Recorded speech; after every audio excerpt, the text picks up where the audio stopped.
ఓం వసుదేవసుతం దేవం కంసచాణూరమర్ధనం దేవకీ పరమానందం కృష్ణం వందే జగద్గురుం. ఓం శ్రీ రాధాకృష్ణాభ్యాం నమ. కృష్ణం వందే జగద్గురుం, అర్జునం వందే జగదేక వీరం. మనకి ఆ గురుగ్రహం అందరూ కూడా ఏమని చెప్తారంటే, గురుగ్రహం కనుక నీకు బాగున్నట్లయితే నీవు సంచుల కొద్దీ డబ్బులు వస్తాయి, లేకపోతే క్వింటాళ్ళ కొద్దీ బంగారం వస్తుందని చెబుతూ ఉంటారు. మీరు కూడా ఆనందంగా వింటూ ఉంటారు. కానీ గురుగ్రహము ఏ విధమైనటువంటి సంపదలని కూడా మీరు కోరుకున్న రేంజ్లో ఇవ్వదు. మీ నాన్న మీకు ఆస్తి ఇస్తాడు, ఎప్పుడు ఆయన చచ్చిపోయేటప్పుడు ఇస్తాడు. ఆయన బ్రతికుండగా చిన్నప్పుడు నీకు ఒక 100 రూపాయలు, మహా అయితే ఒక 500 డైలీ ఖర్చులకు ఇస్తాడు. ఆ విధంగా గురుగ్రహం ఏం చేస్తుందంటే ముందు నీకు బుద్ధి బలాన్ని ఇస్తుంది. అంతే తప్ప ఇట్లా సొల్లు కబుర్లు చెప్పేటటువంటి పండితులు అవనియండి, సొల్లు కబుర్లు చెప్పేటటువంటి జ్యోతిష్కులు అవనియండి, వీళ్ళని ఎట్టి పరిస్థితుల్లో వీళ్ళని రాహు కబళించినప్పుడు, కలిపురుషుడు దూరేసినప్పుడు అవతల వాళ్ళని ప్రలోభ పెట్టడానికి చెప్తూ ఉంటారు. ఇది గురువు యొక్క పని కాదు. వాళ్ళకే ఫస్ట్ గురువు అనుగ్రహం లేదంటూ ఇలా చెప్తున్నటువంటి వాళ్ళు. అటువంటి వాళ్ళ మాటలు వింటే మీకేమొస్తుంది అనుగ్రహం? కాబట్టి మన దేవతల గురువు అయినటువంటి బృహస్పతి ఎప్పుడూ కూడా మీకు చక్కటి ఆలోచన విధానాన్ని, నిజాయితీని, ఆ తర్వాత చక్కగా మీరు రుజుమార్గంలో వెళ్ళేటటువంటి విధానాన్ని ఇస్తారు. ఇప్పుడు మంగళికి డబ్బులు ఇచ్చారంటూ మంగళిని బ్యాడ్ పాపులర్ చేశారు. ఆమె తీసుకుందో లేదో తర్వాత సంగతి, ఆమె ప్రమేయం ఉందో లేదో తర్వాత సంగతి. ఆమె పేరు చెప్పి మరి డబల్ మీకు డబ్బులు వస్తాయి, సిమెంట్ ఫ్యాక్టరీ కడుతుంది, పబ్బు పెడుతుంది అన్నప్పుడు మీకు బుద్ధి ఉండాలిగా. నేను సిమెంట్ ఫ్యాక్టరీ అంటే అంత ఈజీయా పెట్టడం? అందువలన భూపతి రాజు, వెంకటపతి రాజు, డాక్టర్ బివి రాజు గారు పెట్టారు రాశి సిమెంట్, విష్ణు సిమెంట్. విష్ణువర్ధన్ రాజు వాళ్ళ కొడుకు నడుపుతున్నాడు ఇప్పుడు భీమవరంలో. ఆయన ఎంత కష్టాలు పెడితే అది పెట్టారో నేను దగ్గరుండి ఆయన్ని చూశాను. డాక్టర్ బివి రాజు కాలేజెస్కి మేము వెళ్తూ ఉంటాం. అలాగే మా తాతయ్య గారు డాక్టర్ ముల్లపూడి హరిశ్చంద్ర ప్రసాద్ గారు ఆంధ్ర షుగర్ ఫ్యాక్టరీ పెట్టడం ఎంత కష్టం? అంత ఈజీనా? లైసెన్సులు రావడానికి ఢిల్లీ నుంచి కళ్ళంట నీళ్లు పెట్టుకొని, అరే నా బామ్మరిది బోళబులరామే మాట విన్నాను, నేను విని అనవసరంగా ఈ ఇండస్ట్రీ రూట్లోకి దిగానేమో, నా పొలాలు నేను చూసుకోక అని ఆయన ఎంత ఇదయ్యారో మాకు తెలుసు. కాబట్టి మరి మీరంతా దురాశకి ఇస్తారు డబ్బులు. దీన్ని రాహు యొక్క ఎఫెక్ట్ అది. ఒక పనికిమాలిన జ్యోతిష్కుడు సంచుల కొద్దీ డబ్బులు వస్తాయి, సంచులు కట్ల కొద్దీ బంగారం వస్తుందంటే ఎలా నమ్ముతున్నారా మీరు? కష్టపడాలి, బాగా చదవాలి, మీ అమ్మ చెప్పిన మాట వినాలి. మీ నాన్న నేను పడ్డ కష్టాలు నువ్వు పడకూడదురా అని చెప్పేసి పాపం నేను బిజినెస్లో చిన్న చిన్న అబద్ధాలు, చిన్న చిన్న మోసాలు చేసి నేను కుటుంబ పోషణ చేయాల్సిన దుస్థితి మా నాన్న మాట నేను వినకపోవడం వల్ల నాకు ఈ పరిస్థితి వచ్చింది. నువ్వు ఆ పరిస్థితి తెచ్చుకోక నాయన, చదువుకోరా బాబు అని చెప్తాడు. అంతేగాని నువ్వు వేసుకొచ్చాయి, బ్యాంకులు దోపిడీ చేసుకొచ్చాయి, ఈ దొంగిలించుకొచ్చాయి అని తండ్రి చెప్పడు. కాబట్టి ఇదంతా కూడా ఆ గురువు పక్కన రాహుగాళ్ళు ఇలాంటి వాళ్ళు ఉంటారన్నమాట. వాళ్ళే ఈ కపట జ్యోతిష్కులు, కపట గురువులు అన్నమాట. ఎవరైనా సరే స్వామి వివేకానంద అది ఫాలో అవుతారా? స్వామి వివేకానంద ఎప్పుడైనా ఇలా చెప్పాడా మీకు? రామకృష్ణ పరమహంస, స్వామి వివేకానంద, ప్రభాత్ రంజన్ సర్కార్, ఆ తర్వాత చక్కగా మన ఆదిశంకరాచార్యులు వారు, రామానుజాచార్యులు వారు, రమణ మహర్షులు వారు ఎప్పుడన్నా ఇలా చెప్పారా? మరి ఇప్పుడున్న స్వామీజీలు నా దగ్గరికి వచ్చేయి, పూజ చేసుకో, కోట్లు వచ్చేస్తాయి, గోశాల పెట్టా నీకు మోక్షం డైరెక్ట్ ఇచ్చేస్తా, ఈ ప్రవచనకారులు ఇలా చెప్పేటటువంటి వాళ్ళు. లేకపోతే గోశాల అంటాడు ఒకడేమో గుళ్ళు కట్టానంటాడు, ఒకడు కాశీలో పెట్టానంటాడు. ఉన్న స్వామి వివేకానంద అనాథ శరణాలయాల్లో, ఈ యొక్క ఆర్ఫనేజెస్ లో, ఓల్డేజ్ హోమ్లకి మీరు ఇవ్వచ్చు కదా. ఉన్న వాటికి ఇవ్వరు వీళ్ళు కొత్తగా పెడతారు వీళ్ళ బ్రాండ్తో, పనికి మాలిన వాళ్ళు. కాబట్టి స్వామి వివేకానంద ఇటువంటి జగద్గురువుల యొక్క ఆశీస్సులను తీసుకొస్తుందన్నమాట ఈ గురుగ్రహం. కాబట్టి మనకి కోటాను కోట్లు కావాలి, దురాశతో వెళ్ళేటటువంటి వాడు ఎప్పుడూ బాగుపడ్డు. రజనీకాంత్ ఏ సినిమాలో చెప్తాడు?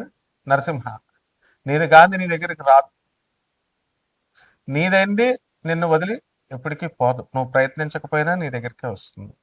ఇది సిద్ధాంతం నరసింహ. కాబట్టి చక్కగా ఆ గురుగ్రహం మనకి 19వ తారీఖు ఏప్రిల్ నెలలో స్వక్షేత్రగతుడు అవుతున్నాడు శుక్రగ్రహం. అలాగే మనకి ఈ యొక్క గురుడు కర్కాటక రాశిలోకి 2 జూన్ తర్వాత రాబోతున్నాడు. 31 అక్టోబర్ 2026 వరకు కూడా మనకి ఈ యొక్క కర్కాటక రాశిలో ఉండడం జరుగుతుంది. ఆ తర్వాత సింహరాశిలోకి ప్రవేశం చేస్తాడు 31వ తేదీ అక్టోబర్ నెల 2026 సంవత్సరం నుంచి. అలాగే ఈ యొక్క బుధగ్రహాన్ని మనం చూసుకున్నప్పుడు మనకి బుధగ్రహము 30 ఏప్రిల్ 2026 సంవత్సరం తర్వాత ఈ యొక్క బుధుడు మేషరాశి ప్రవేశం చేస్తాడు. అలాగే ఈ యొక్క కుజగ్రహాన్ని కనుక మనం చూసుకున్నప్పుడు మనకి కుజుడు చక్కగా మే 11వ తేదీ 5వ నెలలో మనకి కుజుడు మేషరాశిలోకి ప్రవేశిస్తాడు. అంతవరకు మీనరాశిలో 2 ఏప్రిల్ నుంచి ఉన్నాడు 2026 సంవత్సరంలో. ఈ విధమైనటువంటి గ్రహ మార్పుల వలన, ముఖ్యంగా ఈ యొక్క గురుడు శుక్ర గ్రహాల మార్పుల వలన, అలాగే ఈ కుజ బుధ గ్రహాల మార్పుల వలన, ముఖ్యంగా ఈ గురుగ్రహ సంచారం వలన మన 12 రాశుల వారికి కూడా ఏ ఏ రిజల్ట్స్ని ఇస్తుంది ఒక్కొక్క రాశి వారిగా మనం చెప్పుకుందాం. ఇవన్నీ కూడా గోచార రీత్యా మనం చెప్పేటటువంటి ఫలితాలు కోటాను కోట్ల మందికి. మరి విడివిడిగా మీరు తెలుసుకోవాలనుకుంటే మీ వ్యక్తిగత జాతకాలు చూసినప్పుడు మాత్రమే తెలుస్తుంది. కాబట్టి ఎవరైతే సీరియస్గా ఉన్నటువంటి వాళ్ళు, సీరియస్గా డెవలప్ అవ్వాలనుకునేటటువంటి వాళ్ళు, అంతేగాని గ్రీడీగా కాదు. మంగ్లీ దగ్గరికి వెళ్ళి 5 లక్షలు వేసాం 10 లక్షలు అయిపోతాయి, 5 కోట్లు పెట్టాం, ₹1,00,00,000 పెట్టాం, తర్వాత బ్లేమ్ చేసుకుంటే ఒక్క రూపాయి కూడా రాదు వాళ్ళందరికీ కూడా. నేను చెప్తున్నాను ఆ నవగ్రహాల సంచారం తెలిసిన వ్యక్తిగా. ఇప్పుడు కేసులు పెట్టారు, ఇవన్నీ చేసుకుంటున్నారు కదా, వాళ్ళు చూడండి ఆ కేసులో ఒక్క బాధితుడికి కూడా ₹1 కూడా రాదు. విజయ్ మాల్వియా కొన్ని వేల కోట్లు ఎత్తుకుపోయాడు, వచ్చినాయా? సుబ్రహ్మరెడ్డి గారు వే ఆఫ్ జరిగింది, కొన్ని కోట్ల అప్పు అయిపోతే చక్కగా తీసి అవతల పడేశారు. ప్రభుత్వ విధానాలు అలా ఉంటాయి, బ్యాంకు విధానాలు. అదే పేదవాడికి చేస్తే ఇండ్ల మీదకి వస్తారు, పడతారు.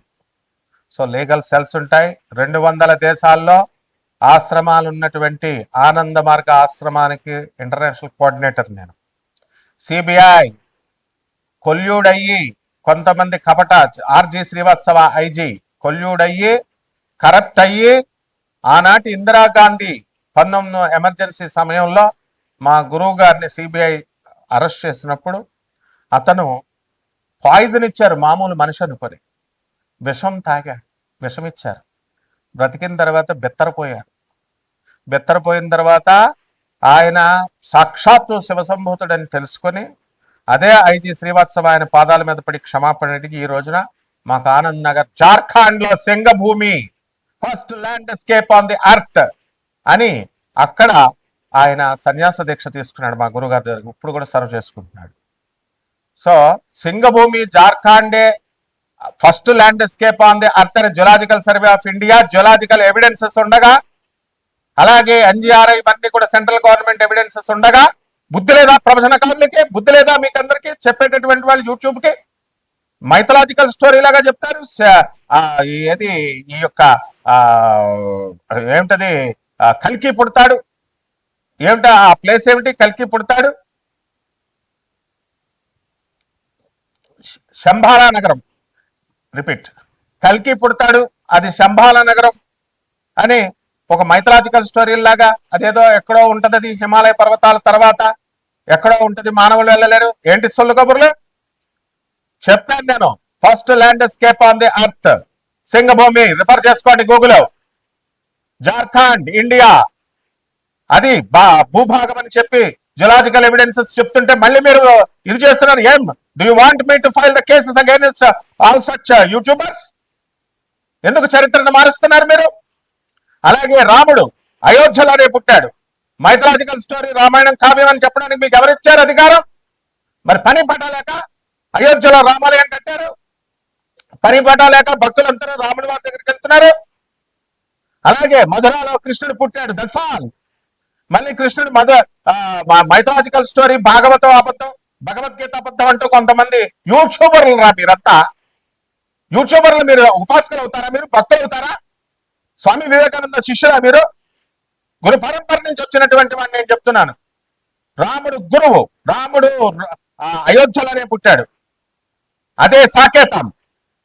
మధురలో కృష్ణుడు పుట్టాడు, అదే గోలోకం. రామాయణం అనేటటువంటిది కల్పితం కాదు, భాగవతం అనేటటువంటిది కల్పితం కాదు, కురుక్షేత్రం అనేటటువంటిది కల్పితం కాదు. యక్షిణీల గురించి మీకేం తెలుసురా? యక్షిణీల గురించి చెప్తున్నారు ఒక ఆర్గనైజ్డ్ గా, ఒక గౌరవప్రదంగా. నేను చెప్పుకొస్తే వేరే ఛానల్ వాళ్ళు వేరే గొట్టంగాల్ని చిన్న చిన్న వాళ్ళని పెట్టి యక్షిణీలు గురించి మీకు తెలిసినట్టు చెప్తున్నారు. మీరు ఉపాసన చేయలేదంటూనే మీకేం తెలుసు అసలు? ఎందుకు? How do you degrade the Hindu goddesses?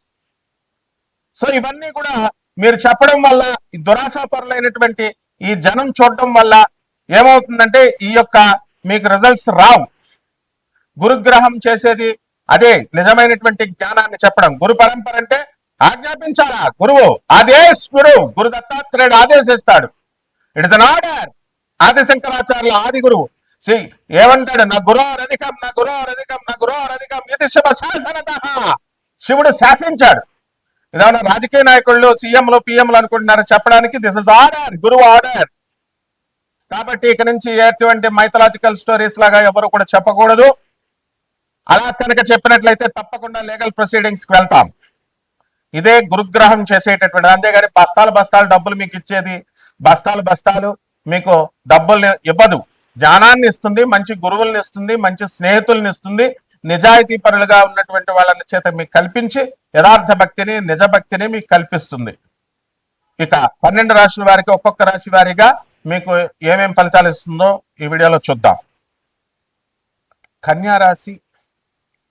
ఈ కన్యా రాశి వారికి అందరికీ కూడా ఈ యొక్క గురుగ్రహ ప్రభావం వలన రాజ్యంలో ఉన్నటువంటి, కేంద్రంలో ఉన్నటువంటి గురుగ్రహం సకల శుభాలను మీకు ఇస్తుంది. వివాహాలు కానిటువంటి వాళ్ళందరికీ కూడా వివాహాలు చేస్తుంది. మంచి వాళ్ళతో స్నేహాలు చేయిస్తుంది. అదేవిధంగా భార్యాభర్తలందరూ కూడా కొట్లాటలు కొట్టుకుంటుంటే వాళ్ళతో మీరు ఏం చేస్తారంటే, ఈ యొక్క కొట్లాటల నుంచి గతంలో పోలీస్ ఆఫీసర్లు, ఆనరబుల్ జడ్జెస్, లర్న్డ్ కౌన్సిల్ లాయర్లు చెప్పిన మాట మీరు వినరు, పెద్ద మనుషులు చెప్పిన మాట వినరు. ఇప్పుడు ఈ గురుగ్రహ సంచారం వలన మీరు మార్పు తర్వాత మనకి 2 జూన్ 2026 సంవత్సరం తర్వాత వినడం అనేటటువంటిది మీరు చేస్తారు. ఆ తర్వాత ఎన్నో సంవత్సరాలుగా మీకు రావాల్సినటువంటి బకాయిలు ఏవైతే ఉన్నాయో అవన్నీ కూడా తిరిగి రావడానికి అవకాశాలు అధికంగా కనబడుతున్నాయి. అలాగే మీరు కోరుకున్నట్టుగా కాకుండా కోట్లు, ఎన్ని కోట్లు వచ్చినా కూడా మనిషికి ఆశ తీరదు. కాబట్టి 100 కోట్లు, 1000 కోట్లు అవసరం లేదండి, మాకు 10 కోట్లు 20 కోట్లు చాలండి అంటారు. అది ఇచ్చేటటువంటిది, నిర్ణయించేది దేవుడు. ఆ దేవుడు అబ్బ సొమ్ము కాదు. మీరు పుణ్యకర్మలు చేస్తేనే ఇస్తాడు, లేకపోతే మీరు ఎన్ని పూజలు చేసినా ఇవ్వడు. కాబట్టి ఎట్టి పరిస్థితుల్లో కూడా మీరు పుణ్య సంస్కారం, మా గురువు గారు శృంగేరి పీఠాధిపతుల జగద్గురు భారతీ తీర్థ స్వాముల వారు చెప్పుకున్నట్టుగా ఎప్పుడు ధర్మం చేయండి, ధర్మంగా ఉండండి, ధర్మంగా ఉండండి. ధర్మం చేయండి అంటే మీ ముష్టి 10 రూపాయలు పేదవాళ్ళకి ఏమని కాదు, ధర్మంగా నడుచుకోండి అంతే. అప్పుడు మాత్రమే మీ జాతకాలు మారుతాయి. కాబట్టి ఈ యొక్క కన్యారాశి విద్యార్థులందరూ కూడా మంచి మార్కులతో పాస్ అవుతారు. కాలేజీల్లో మీకు సీట్లు అవన్నీ కూడా మంచి సీట్లు రావడం అనేటటువంటివి జరుగుతాయి. అలాగే ఈ యొక్క విదేశాలలో ఉన్నటువంటి వారు, ఉద్యోగాలు కోల్పోయినటువంటి సాఫ్ట్వేర్ ఇంజనీర్లు ఉన్నారు. అటువంటి వాళ్ళకందరికీ కూడా త్వరలో ఉద్యోగాలు, మళ్ళీ లే ఆఫ్ల్లో పోయిన ఉద్యోగాలు రావడానికి అవకాశాలు ఉన్నాయి. అదేవిధంగా ఈ యొక్క ధార్మిక సంస్థలు, గుళ్ళు, గోపురాలు ఇవన్నీ నడుపుతున్నటువంటి వాళ్ళందరూ కూడా ఆదాయాలు బాగా పెరగడానికి అవకాశాలు ఉన్నాయి.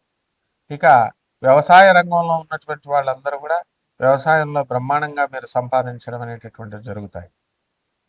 అలాగే ఇల్లు లేనటువంటి వాళ్ళు ఇల్లు కొంటారు, స్థలాలు లేనటువంటి వాళ్ళు స్థలాలు కొంటారు. మీరు అనుకున్న పనులన్నీ కూడా కన్యారాశి వాళ్ళకి అవడానికి అవకాశాలు ఉన్నాయి.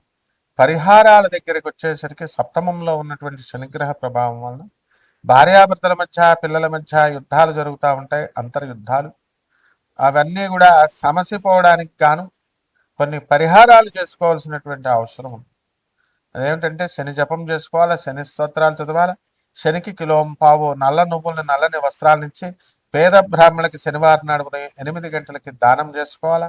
దశమహావిద్యల్లో ఒకటైనటువంటి మనకి ఈ యొక్క ఆ మహాకాళి అమ్మవారి యొక్క మంత్ర జపము, ఆమె యొక్క హోమాలు ఇవన్నీ చేసుకోవడం ద్వారా బ్రహ్మాండంగా ఉంటుంది. శుభమస్తు.